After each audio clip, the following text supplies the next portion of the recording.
And so so you're impacting the team and how they're seeing you without even realizing it sometimes, because teams, we make assumptions about people, right? Based on behavior and actions. And then you're also impacting the organization and leadership, because leadership maybe isn't seeing you as someone to promote because you don't have those good ideas. You don't have the vision because you're not sharing it because of that concern. And the organization isn't getting the best out of you. They're not getting your innovation. They're not getting your creativity. So it impacts us in the workplace because it keeps us feeling disconnected from our teams and from our peers and from ourselves and from our ideas.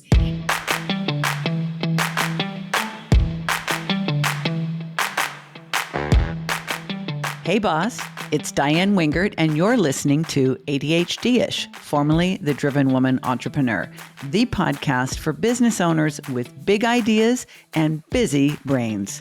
I'm excited to welcome Ruth Rathblott back to the podcast today.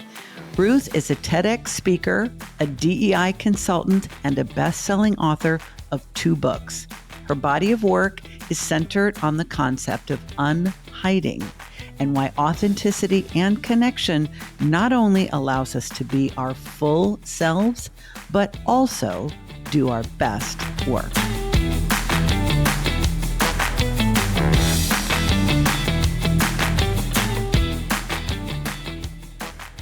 Ruth, I am so delighted to reconnect with you as a returning guest. The first time you were here, we talked about your first book, Single-Handedly, and today we're going to be talking about your second book, Unhiding. But I would like to start with this because something I know about you and we've talked about in the past is that we are both, by experience, education, and licensing, social workers. And social workers are really all about empowering other people. And I just find it fascinating when I think about your story, how you've become an author, a speaker, a consultant, all about unhiding in order to belong and connect.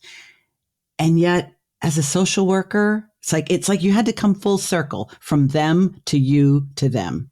Absolutely. I think social work is one of the most underrated degrees you can get because they really do focus on the whole person. They focus on strength-based, resiliency, and they also, Diane, require you to think about yourself in terms of there's a lot of work that you do before you actually see clients. Like how are you thinking about your own journey? And yet, when you're deep in hiding, there's a space that you're not really showing up as your full self for your clients and for your communities that you're working with, the missions you're trying to move forward. I think that's the piece of full circle that I came to was, yes, I'm doing all this amazing work, advocating on behalf of others, really digging deep. And yet, what was I not sharing about myself? What was I not understanding about myself? And that's a huge part of social work. For the people that missed our first conversation on this podcast, and I will certainly link to it in the show notes because after you listen to this one, you definitely want to go back and listen to that one. You were hiding a significant thing about yourself for a great many years. And I think to really connect with what we're going to be talking about today, which is all the different ways that people hide and why it's beneficial to unhide and how to do so. Can we talk a little bit about your personal story of unhiding? Sure. So my story started when I was going to a new school. And Diane, for some of us, when you start something new, whether it's a new school, a new job, moving to a new community, there's a feeling of wanting to fit in, right? The feeling of wanting to make friends, wanting to connect with others. And I think that need to fit in gets magnified when you're in high school, when you're going to a new high school, right? Your adolescence is kind of the typical time when you individuate from your parents and you want to fit in with your family and with your friends. And for me, that was true. I was heading to a new high school and someone stared just a little bit too long and noticed my hand. For your listeners, I was born with a limb difference. I was born missing my left hand. And I had never really thought about hiding it before. And yet this stare and kind of a mumbling I could see of someone looking at it, I immediately just tucked it into my pocket. And I had no idea that little small act, and I think many of us do this, right? We have a small act that we do just to cover part of ourselves would turn into a huge lifetime of hiding. because that hiding, that first moment of in my pocket ended up being 25 years of hiding in my pocket, my hand, from everyone, from friends, from new acquaintances, from dating relationships, Diane. So I was constantly hiding. Well, one of the things I know about you, Ruth, is that you're very resourceful. And we could probably do a whole follow-up episode on all the clever ways you can hide something about yourself, even in intimate moments, if you have a mind to do so. But one of the things I think is really fascinating about you and about your story and about your evolution is that it wasn't until you were like 14, 15 that you ever even thought that there would be a reason to hide. I think that's really unusual and maybe it's because you had really good parents, probably had really good parents, really good support, that most people intuitively from a very early age think different is bad, different is wrong, different is less than. And it never even occurred to you until high school, which I find really exceptional. Yeah, no, I had great parents. I had parents who encouraged me to do everything, to take every chance, every risk, try different things, whether it was sports or gymnastics or theater. Like my parents encouraged me to try everything. I wasn't good at everything, but they encouraged me to try everything. And I think that's a piece. One of the pieces, though, that I've realized in that journey, and I talk with parents about this a lot, Diane, is how do you also open up communication? Because it was different, right? Mm-hmm. And so how do you allow for the challenges that come along with differences, whether it's visible differences like mine, a physical difference, or to your point around neurodiversity and neurodivergence or mental health? How do we allow space for conversations when things aren't so tough? Because part of the journey also, I'll tell you, Diane, is in my hiding and that moment and as a teenager when I started hiding, I thought I was the only one that was different. I thought I was the only one that was hiding. And what's fascinating is most of us, I have found, are hiding something about ourselves. How do we learn to unhide? How do we learn? Because hiding itself is exhausting. It's lonely. It's alienating. And you're constantly guarded. You're forecasting how you're going to be found out because hiding, it comes from a fear. It comes from fear, right? Fear of rejection, a fear of judgment, fear of retaliation.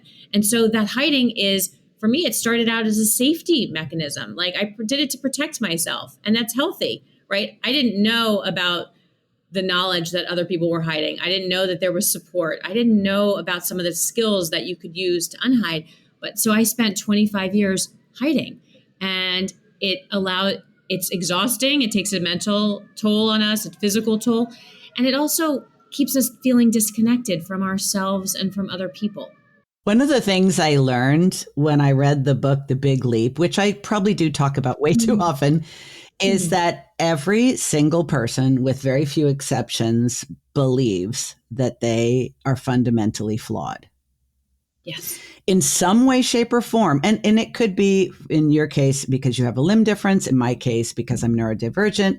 It could be, sometimes people think they have a fundamental flaw because they're the only one in the family with red hair, or they're the less smart one than their siblings. It doesn't matter what it is. They have light skin and everyone in their family has darker skin. It just doesn't matter. Everybody thinks they have a fundamental flaw. They're to this or not enough that, regardless of accomplishments, regardless of positive feedback, regardless of awesome parenting. And when you combine that with the fact that we also think we're the only one who thinks that way, I refer to it as living life at arm's length. It's like there's a buffer between you and not only every other person, but between you and yourself and the full expression of yourself. And that is the banner that you are waving loud and proud, that you're not the only one, and it's costing you far more than it's protecting you. 100%. And Diane, I would even add on to it, there are some messages that we get externally, right? About those things that we think are about ourselves that are different. There are messages we get about beauty that this doesn't fit in, whether it's disability, whether it's ethnicity, whether it's gender, whether it's sexual orientation. Like we get messages about things externally, and then we internalize some of those messages And what I found is we're not always the most reliable narrators of Right? that experience, right? Like, so we translate that internally, and then it becomes, we are alone in this. Nobody else is feeling different. Nobody else. And we don't always talk about that space. So that's the flag that I'm wearing and waving is this idea of how do we create space so that people can bring their best selves forward? Not even their authentic selves, Diane, but how do they bring their best selves forward so they can ask for support? They can rewrite some of the narratives in their head. How do we create that space? Because we're all walking around like this. And yet we often think, again, we're alone in this journey, and we're not. We can't do this single-handedly. No, That's why I mean, I think you are really eloquent, obviously, but you're also very clever. And I think the titles of your books are just chef's kiss and so, so very clever. I think one of the points that I love about the second book is that what we've been talking about so far, Ruth, is like, okay, all right, I get it. You're not broken and you're not alone and you're missing out and you're not able to connect with people. You're not able to belong. But you also talk a lot about how the hiding itself is actually inhibiting your performance as well as your potential. It's not only about connecting, and it's why this is so important in the workplace. Yes. It holds us back. It holds us back. And I have so many examples in the second book of this idea of how does it hold you back? Because I had someone who came up to me after one of my speaking opportunities and gigs and said, I don't talk in meetings because, and I've heard this several times, whether it's a stutter or whether it's an accent, Diane. And they said, I don't talk in meetings. Well, now you've impacted 3 levels, right? Because you're worried that someone's going to find out about that thing that's different about you, your stutter or your accent. So you're constantly kind of thinking about that. You're not actually present for the meeting. So you're not showing up as your best self because you're worried about someone finding out. The team is then making assumptions about you based on you not participating, right? So they're thinking, oh, how come this person's never has any good ideas? How come they always want to leave the meeting early? How come they don't come to the happy hours after work or the that we have? They're not really a team player. They're not a good culture fit, right? We hear that a lot. All the time. And so so you're impacting the team and how they're seeing you without even realizing it sometimes, because teams, we make assumptions about people, right? Based on behavior and actions. And then you're also impacting the organization and leadership, because leadership maybe isn't seeing you as someone to promote because you don't have those good ideas. You don't have the vision because you're not sharing it because of that concern. And the organization isn't getting the best out of you. They're not getting your innovation. They're not getting your creativity. So it impacts us in the workplace because it keeps us feeling disconnected from our teams and from our peers and from ourselves and from our ideas. And so it holds us back. And that's the game that I'm trying to shift, is how do we create cultures where people feel safe? Because there is a big piece of psychological safety to this. I'm so glad you said that. Yeah, for people to feel safe.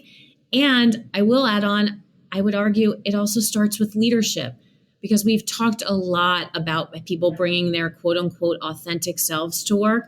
I'm not totally sure we're set up for that in the workplace, because we don't have the supports or the coaches and the therapists that it might require. And leaders need to be willing to go first. It's a two-way street. Employees and leaders need to meet each other, but leaders need to model this. They need to share parts of their journey of where it may have been challenging. And I learned that, to your point around keeping people at arm's length, I was a leader who sometimes understood the old school mentality of leadership of keeping people at arm's length, needing to have all of the answers, needing to feel like I couldn't share pieces of myself. And that worked for some people, and for some people, I missed them along the journey. No, this is really, really excellent stuff, because truly we have to make the decision as individuals to show more of ourselves, to unhide ourselves in order to make the contributions that we're able to make, to not just fit in, which often requires sort of lopping off things about yourself that you don't think will be acceptable or you've been given feedback are not acceptable. But people are not going to do this no matter how much you or I may advocate and even coach and help them, unless our workplace culture and frankly our society evolves to the point where there is psychological safety to do so. So you're absolutely right. It needs to be both individual and systemic. Because you do a lot of consulting and a lot of speaking, and your focus is not strictly on individuals, but on society and culture and workplace culture at large. Where do you think we are, at least in the US at this point? Because a lot's changed in just a few years. Yes. And yet some things haven't changed. And so it's interesting when I speak, Diane, I ask people to give me a percentage of what percent do they think of people are hiding in the workplace. And people usually come back with, oh, it's probably like 80 or 90 or 100% of people are hiding. And Deloitte did a study in 2013, their first study on covering and this idea of hiding. And it showed that 61% of people were hiding something about themselves. For those math people who need numbers of your audience, right? That 61%. They repeated the survey in 2023, so 10 years later. And remind you, right, we've been through COVID, so we know what hiding can look like with turned off cameras and muted microphones and blurred backgrounds. And the number is 60%. 60% of people are hiding. So the number hasn't shifted a lot. And I still argue with that number because I think it's more like what audiences think, which is that 80, 90, 100%, because we're all hiding something. And yet who's brave enough to say they're hiding, right? Like that's part of that study. And so I think where I've seen movement to your point is around employee resource groups being able to be a safe space for some to share their experiences and to find others, because I know that was an important step in my journey of unhiding. I think that there's leadership that's now HR and talent management and unconscious bias training are starting to bring up some of this. My fear is there's been a huge backlash against diversity, equity, and inclusion and belonging. Yes. So I think I'm not sure how to keep navigating some of this with those pieces being taken away. Like we're finding different ways, right? I do think there's an openness, especially after COVID and the pandemic, to start talking about mental health in different ways that we hadn't seen before. So I think there's movement there. So the answer to your question is there's some good news and there's some bad news in this. And we have to keep fighting. There's still a North Star of how do we create a culture where people feel like they're seen and valued and that their different experiences and different perspectives are valued. That's the goal. That's the North Star. How do we create a culture of... I know people are talking about it, but not all the right people are talking to each other about it.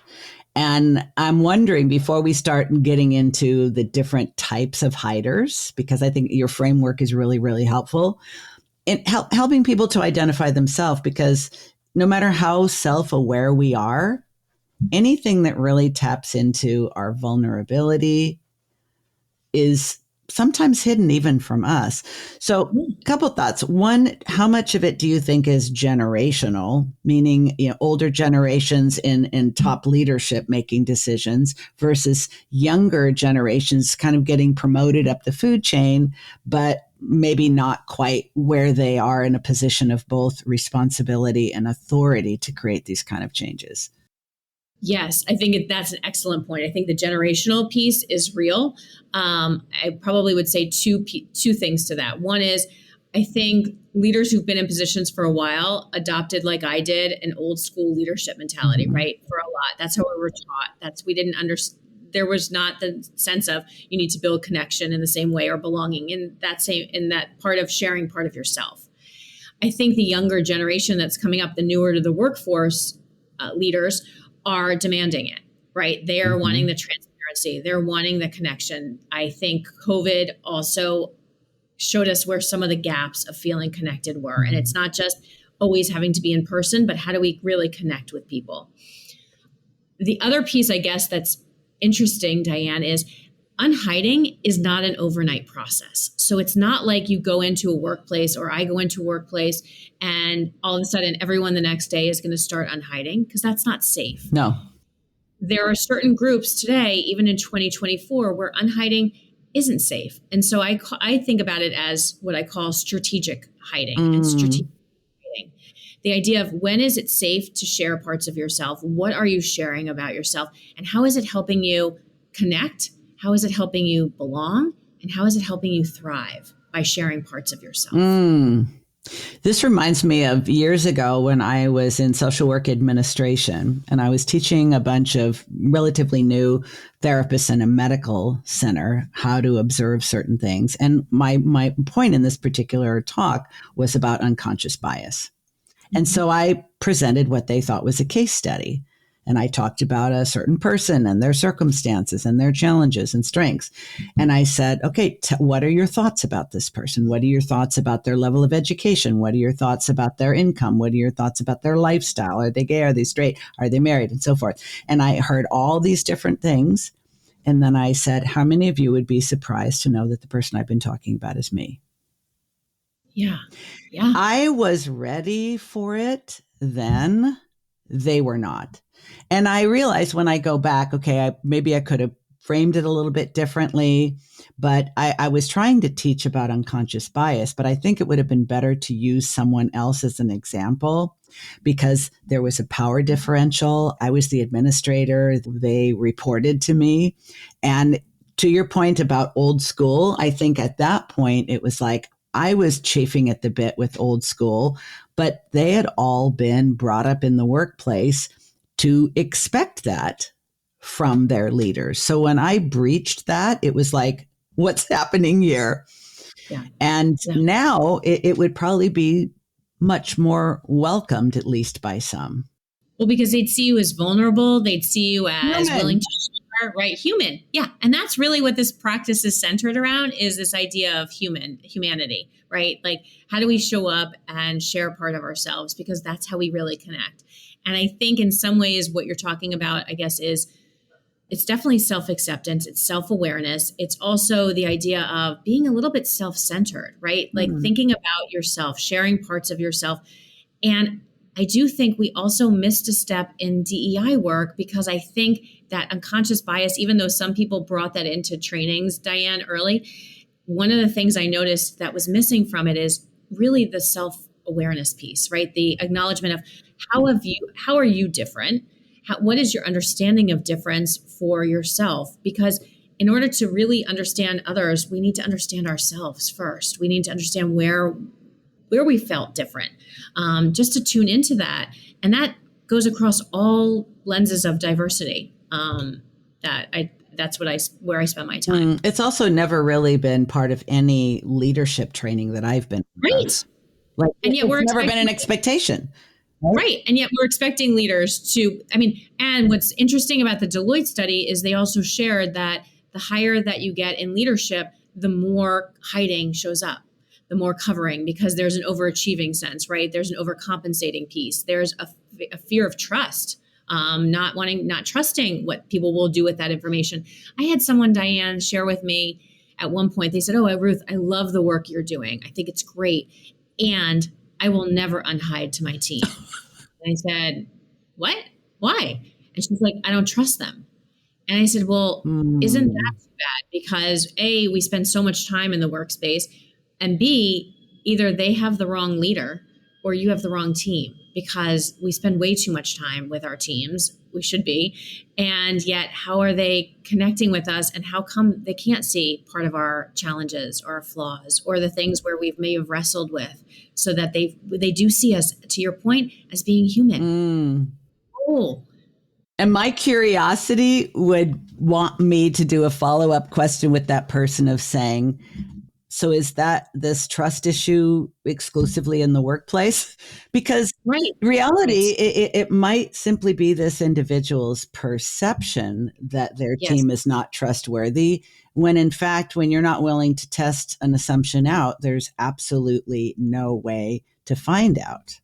And it goes back to being sometimes unreliable narrators, right? In our own minds, the stories that we've told ourselves about it. And maybe parts of it are true, right? There could be team members who aren't trustworthy that will retaliate or use that information against you. That's why it's strategic in terms of how we unhide, and strategic on how we hide. I like the intentionality and the skill of that. So we've been talking about hiding, unhiding, the impact, the benefits. You've created a framework where there are specific ways that we can recognize, oh, I didn't think this applied to me, but I think I'm this one. Let's talk about the 4 different types of hiders that you have identified. Sure. So they came from, Diane, this idea when I talk about this globally around this idea of hiding, this concept of hiding, there are 4 reactions I get. The first is, I know exactly what you're talking about, Ruth. You don't need to define hiding for me. I know what hiding is like. I do it in my life, right? Whether it's my age, whether it's my religion, whether it's my family background, my education, I hide a part of myself to fit in. It's out of that fear of rejection and judgment. The second type is the person who's curious, who says, I've never thought about this before. I wonder what I'm hiding. Am I hiding anything? So it's curiosity. I call it the wanderer. The third is, and maybe Diane, you've met them because I sure have, who says, yeah, I'm not hiding anything. Like I'm an open book. If anything, I overshare part of myself, right? That idea of, and sometimes it gets me in trouble because I share too much. I probably shouldn't share so much. That person is still hiding because they're curating a narrative of what they want you to hear, right? They're not always going deeper with some of the things that they might not want to share. They're sharing what they need you to see. So that's that open book. And then the last type is somebody that, while I was writing the book, I actually had the fortune of meeting on an elevator, which I call the fortress, because it's the person who may come into one of our sessions, Diane, maybe it's part of your audience, though I'm not so sure, who's sitting there being like, why is this important to talk about? Why should we unhide at work? Why do we need to share part of ourselves at work? I don't get this. I don't want to get this. This is not important. And they're almost like their arms are folded. The person I met on an elevator said, do you even think that's real? Like that people are hiding? Like, why do we need to know this? And there is a reason we need to know this, because part of it is how we show up as ourselves, right? How we feel connected to our workplaces, how we feel connected to others, the sense of feeling seen, feeling heard, feeling like we belong, and how we connect as a manager to our teams. That those are really important. So as I look at the 4 types, it's around how much curiosity do you have to be willing to start to think about that self-awareness piece and the awareness of others. Because even if it's not you that's hiding, chances are, given the statistics, somebody on your team or in your life that you care about is hiding something. So how do we create that space of curiosity about this? And then what are you willing to reveal? It's almost a scale of how curious are you and how much are you willing to reveal? And like you said before, you're not going to do this overnight. You can start with something that feels safer, easier, and you can ratchet up. Let's talk about the things that really are in nobody's best interest for us to unhide, because there are some people that will just go from one extreme to another. And some people, frankly, and I know we've both met them, you just wish they would hide a little bit more because it's like, woo, TMI, right? Yes. I think I'm not an advocate for sharing what people should hide or not hide, because I think it's so personal. So I think that's a piece of because there's also a framework that I created, which are the steps to unhide. So part of it is that first step is acknowledging what it is, right? So that's being aware of, why are you hiding? How is it holding you back from connecting and thriving? How is it holding you back from belonging? Thinking about that piece. And the second step is then sharing it with one person. So it's not trying to broadcast it to the world. They don't need to go on your podcast, Diane, and share their big unhiding secrets, right, with everyone, though they could, and you can be open for that. But that's not always feeling safe. And then the third step is, how do you build your community so you're finding others like you with your shared experiences and shared perspectives? And then the last piece is sharing out your story. And when I think about that, Diane, and your question about what can people share and not share, because sometimes we don't want to know everything.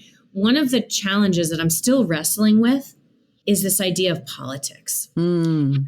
Share our politics and have it feel safe, right? Because sometimes I don't know if you've ever been in a party and people start talking and you don't necessarily share their politics, right? And you have a different opinion, but you may hide that for fear of being alienated or judged or rejected if you share that.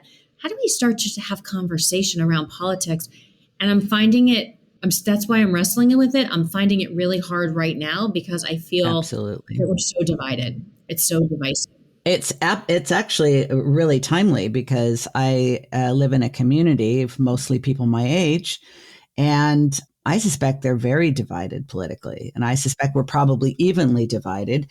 And sometimes people make assumptions about, I remember when I was still a therapist and I had people, because I'm white, middle class, middle age, cis, straight, like, and they just took one look at me, and I look conventionally attractive and relatively conservative in the way I dress and groom myself. And I think this person just thought it was a first session. They just assumed that I was leaning one direction just based on how I presented, and sort of thinking, oh, this person's like me because this is how I present.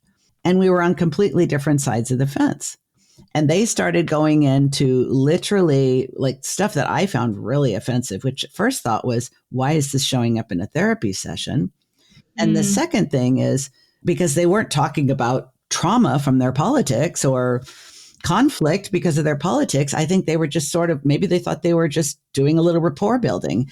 And I found myself going, why is this happening here? And what is it about me that's signaling to them that we are more alike than we are? What would you say in a situation like that? I would say it's such a juicy one, because I feel like that's hiding, right? That's still hiding because you're hiding behind politics. You're hiding behind a facade of what you want someone to see, rather than really going into exploring what else is going on inside of you, right? Because that's really what therapy is. And sometimes we come in, right, with, oh, my life is this way, this way, this way. What's the real issue of what's really going on? And yes, it may have been trying to bond with you because of an assumption that that person made. And it also may be, in addition to it, is the idea of wanting to talk about that surface level stuff rather than actually go deeper, right? And understand what's really happening and what you're really. No, I had to unhide recently around politics with the idea of wanting to understand both sides of the equation, wanting to tune into both conventions and think about how I was making up my own mind and not just following whatever celebrity on either side was saying. I don't actually care. Yeah. I want to understand and hear for myself and make my own decisions about that. But when I shared that I was going to watch both conventions, the feedback from some people was, oh, good, you can watch it for me. I don't want to watch it. Or I can't believe you're watching that.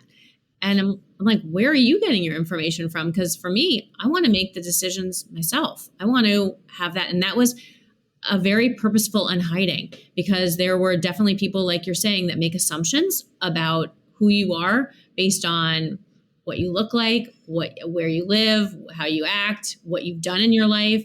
And they're making those assumptions based on just surface level information without actually creating curiosity and without thinking about being kind and supportive. So that's a huge piece of hiding, is the curiosity. I'm wondering what your thoughts are about a situation where people are like, okay, I see the benefits. I understand what you're saying. And you know what? I am exhausted. I am tired of hiding the fact that I'm gay, or I have a physical difference, or I have ADHD, or whatever it is. And I am tired. And I do feel like I'm missing out on belonging and genuine connection and finding my people and letting people know who I really am, instead of saying and doing whatever I think will help me get along and go along. And when they start going through your steps of unhiding, they're met with either confusion, rejection, hostility.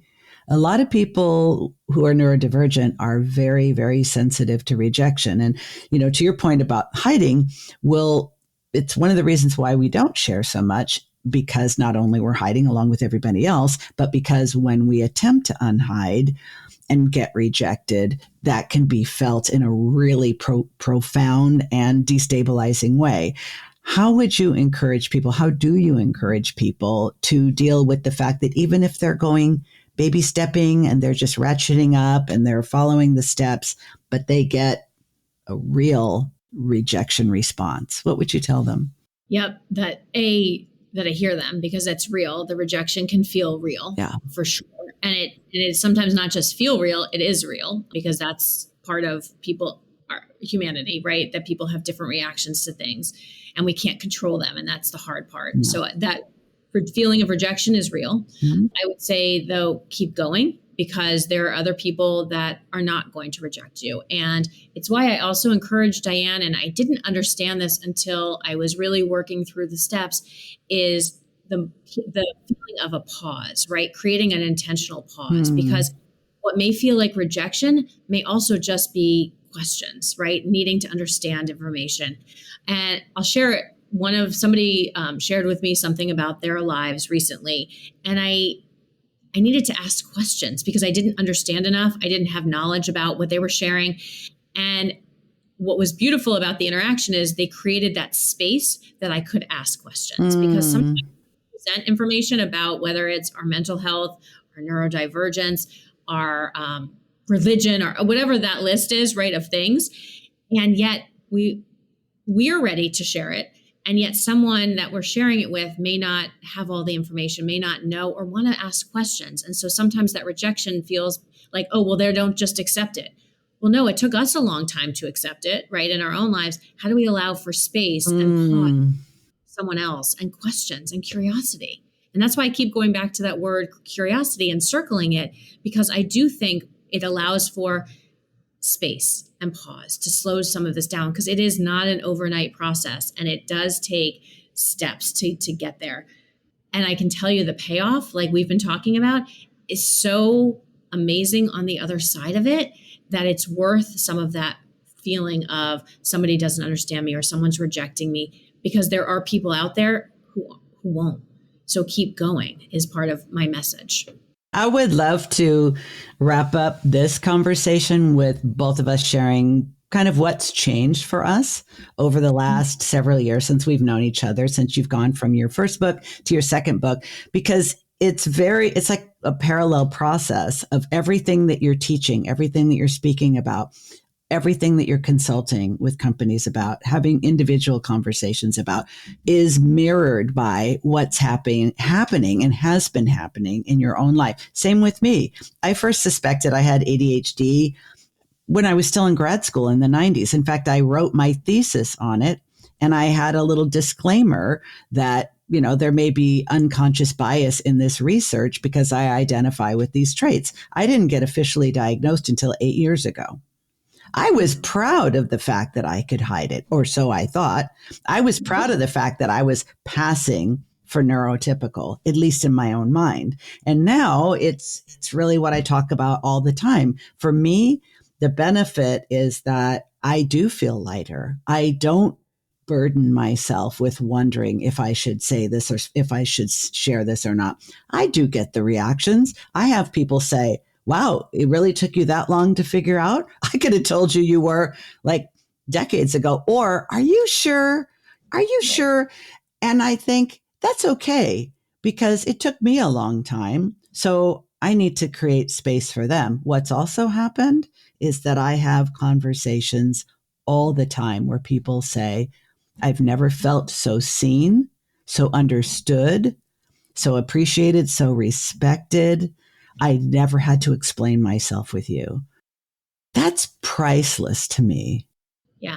No, it allows people in, right? When you're willing to share part of yourself and understand the journey and allow people to see pieces of it, it's almost like their shoulders relax, right? And they can take a deep breath and exhale with you and say, oh, well, this is what I'm going through. Like, Diane is not quote unquote perfect, right? But she is perfect because this is all pieces of her, but I can actually share with her parts of what's going on with me too. Like, I can connect with her.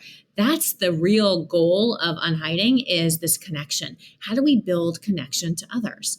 And it allows for others to see us and allows for others to share their stories and see themselves in us when we share part of ourselves. And it's beautiful. What are some of the biggest changes you've experienced in these last few years as you have been progressively unhiding yourself more and more, and as you're doing that, really encouraging other people to do the same? Have there been any surprising changes or things you've realized or experienced?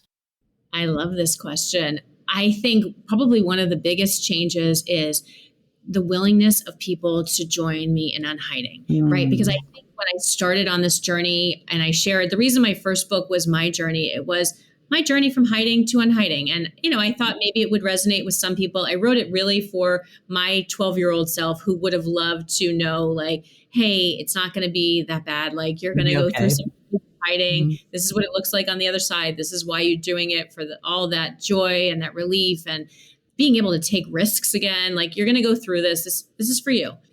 And I realized there's a whole audience of people who have felt, I didn't realize the universality of this idea of hiding, and how many people have felt like this. Because when I talk about it now, people immediately say, oh my God, everyone's hiding something. And so that feeling of, hey, you're not alone is just magnified. Like all those years of feeling alone, now I feel less alone.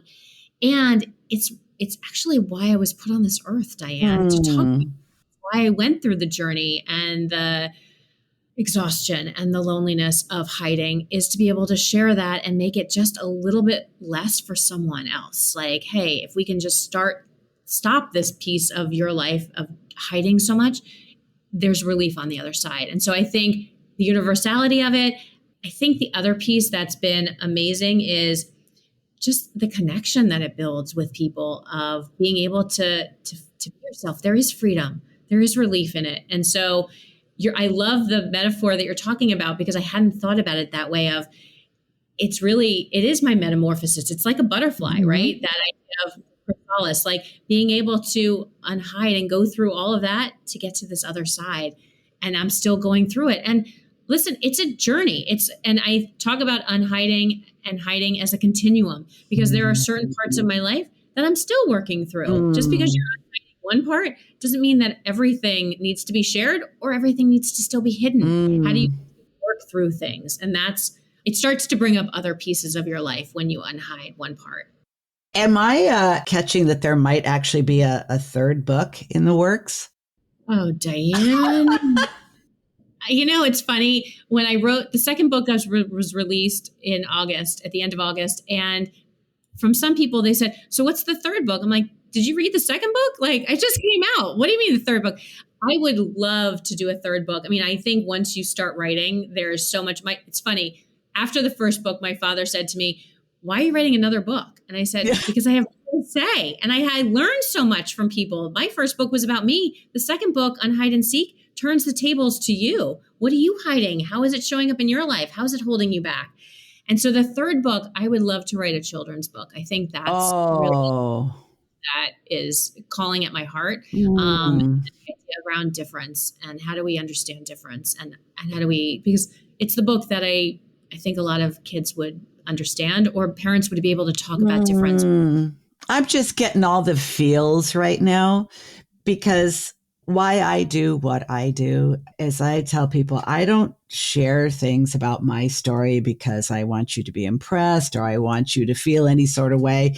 It's that I share what I share because I want you to get further faster. I don't want it to take you as long as it took me to find this out, to find the benefits of unhiding and finding my people and finding my voice and realizing even if people don't like me when I unhide, it's totally okay. But to be able to know that as a child would literally change the trajectory of their entire life.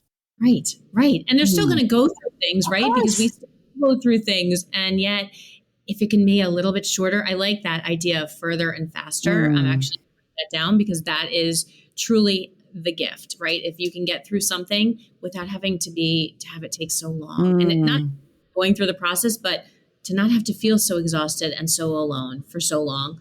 Yeah, I would have done anything for that. Hey, boss, and thanks for joining me for another amazing episode of ADHD-ish. But did you also know I have 2 private podcasts and several more in the pipeline for 2025? I love private podcasts.